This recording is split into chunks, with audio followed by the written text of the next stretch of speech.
अस्सलाम वालेकुम नाज़रीन, मां आहियां शुएब अली उमरानी ऐं तव्हां ॾिसी रहिया आहियो BR टाइम न्यूज़। सभ खां पहिरियां शामिल कंदासीं हीअ रिपोर्ट। सुप्रीम कोर्ट मकानी चूंडुनि जी तारीख़ ॾियण लाइ इलेक्शन कमीशन खे 1 हफ़्ते जी मोहलत ॾेई छॾी। अदालत जे तलब करण ते चीफ इलेक्शन कमिश्नर पेश थी ॿुधायो त KPA में 8 अप्रैल ते मकानी चूंडूं कराईंदासीं। जस्टिस काज़ी फ़ाइज़ी सां पुछियो त सिंध, पंजाब ऐं बलोचिस्तान में मकानी चूंडूं कॾहिं थींदियूं। टिनी सूबनि में चूंड जी तारीख़ ॾियो। लॻे थो अवां आईन तहत न पर ॿियनि खां हिदायतूं वठी कमु पिया कयो। सुप्रीम कोर्ट इलेक्शन न कराइण जो हुकुम ॾिए त तव्हां इनकार करे सघो था। आईन ते अमल में रुकावटूं विझंदड़ संगीन गदारीअ जा ज़िम्मेवार थी रहिया आहिनि। तव्हां इलेक्शन नथा कराए सघो त इस्तीफ़ा ॾियो। सुप्रीम कोर्ट पारां मुल्क में मकानी चूंडुनि जी तारीख़ न ॾियण ते कावड़ जे इज़हार बैदि इलेक्शन कमीशन 3 फरवरीअ ते इजलास सॾाए वरितो। इलेक्शन कमीशन जे इजलास में मुल्क अंदरि मकानी चूंडुनि जे तकबंदियुनि ऐं तारीख़ बाबति फ़ैसिलो कयो वेंदो।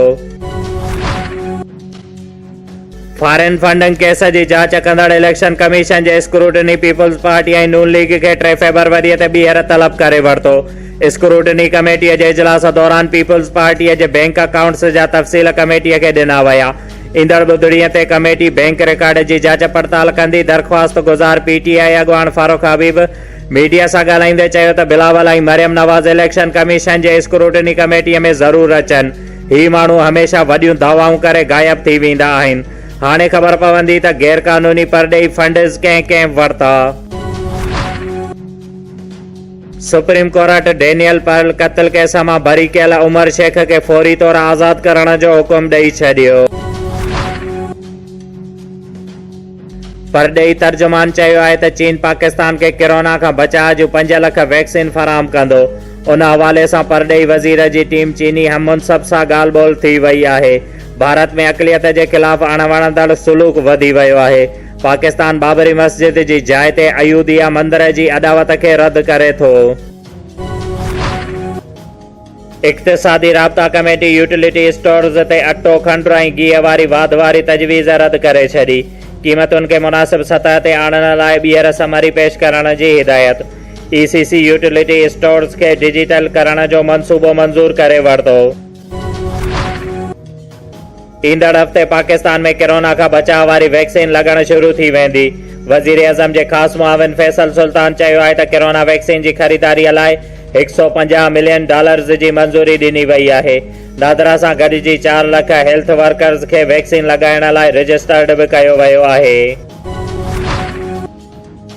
गवर्नर हाउस जे गाॾीअ में कुते जे सैर करण वारी वीडियो ते सिंध जे गवर्नर इमरान इस्माइल जो बयानु साम्हूं अची वियो। गवर्नर जो चवणु आहे त जंहिं गाॾीअ में कुतो नज़र अची रहियो आहे उन गाॾीअ में संदसि फैमिली बि सवार हुई। जंहिं वीडियो ठाही उहो हिन करप्ट हुकूमत जो हिसो आहे। पुलिस मोबाइल प्रोटोकॉल न पर फैमिलीअ जी हिफ़ाज़त लाइ हुई। नौशहर फेरोज़ में बदअमनी, मंशियात, करप्शन, महंगाई ऐं जाली डोमिसाइल ठहण ख़िलाफ़ human rights protection forum Pakistan जे मरकज़ी चेयरमैन महबूब खान चांग, सूबाई सदर फेरोज़ खान, अज़रा जमाली, अनीसा बलोच, नज़ीर अहमद, ज़िलई सदर मौला बख्श मशहूरी, सीनियर नायब सदर Hakim Ali Jiskani, general secretary M Zafar Tagar ऐं ॿियनि जी अॻुवाणीअ में प्रेस क्लब नौशहर फेरोज़ अॻियां एहतिजाजी मुज़ाहिरो कयो वियो। जंहिं में उन्हनि जो चवणु हुयो त सॼे मुल्क समेत ज़िले नौशहर फेरोज़ जे अमन अमान जी सूरत हाल तमामु ख़राब थी चुकी आहे ऐं ॿाहिरियनि माण्हुनि खे सिंध जा डोमिसाइल ठाहे ॾिना पिया वञनि। ह्यूमन राइट्स प्रोटेक्शन पारां इंसाफ़ न मिलण ताईं एहतिजाज जारी रखण जो फ़ैसिलो। 68 मोरी नवाबशाह रोड मुकमल तबाह, हादसा रोज़ जो मामूल बणियल। शहरनि पारां 7 फरवरीअ ते शटर डाउन, हड़ताल ऐं लॉन्ग मार्च करण जो ऐलान। अॻूणे सदर पाकिस्तान जनाब आसिफ अली ज़रदारी ऐं मैडम अज़रा पेचूअ जे चूंड तक 68 मोरी ऐं भर पासे जे केतिरनि ई वॾनि ॻोठनि जो मेन रोड 68 मोरी नवाबशाह रोड मुकमल तबाह थी वियो आहे। वॾा खंड पइजी विया आहिनि। हादसा मामूल बणियल आहिनि। ॿिए पासे शहरी इतिहाद ऐं एक्शन कमेटीअ पारां रोड जी तबाहीअ ख़िलाफ़ 7 फरवरीअ ते हिकु वॾो एहतिजाजी रैली ऐं शटरबंद हड़ताल कराइण जो ऐलान कयो वियो। शहरी एक्शन कमेटीअ जे चेयरमैन मौलाना रज़ा मोहम्मद मैंगल मीडिया सां ॻाल्हाईंदे चयो त 30,000 खां मथे आबादी रखंदड़ 68 मोरी शहर तमामु बुनियादी सहूलतुनि खां महरूम आहे ऐं 68 मोरी नवाबशाह रोड मुकमल तबाह थियल आहे। जंहिं ते बार दरख़्वास्त जे बावजूदु रोडस खातो अबूर निंड सुतल।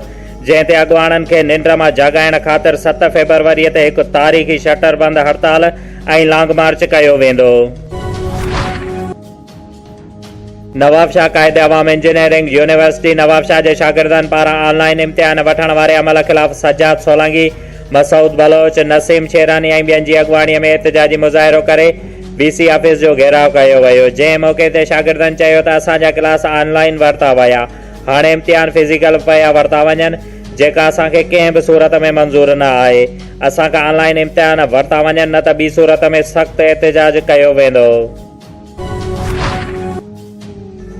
मोरो में सुप्रीम कोर्ट जे हुकुम तहत इरीगेशन में सरकारी क्वार्टरनि ते कयल गैर कानूनी कब्ज़नि ख़िलाफ़ assistant commissioner Moro Ehsanullah Yousafzai, SDO irrigation division Abdul Khaliq Lakho जी अॻुवाणीअ में एंटी इंक्रोचमेंट फोर्स कब्ज़े हेठि इरीगेशन ऑफिस आॾो 18 सरकारी क्वार्टरनि खे ख़ाली कराए सील करे छॾियो।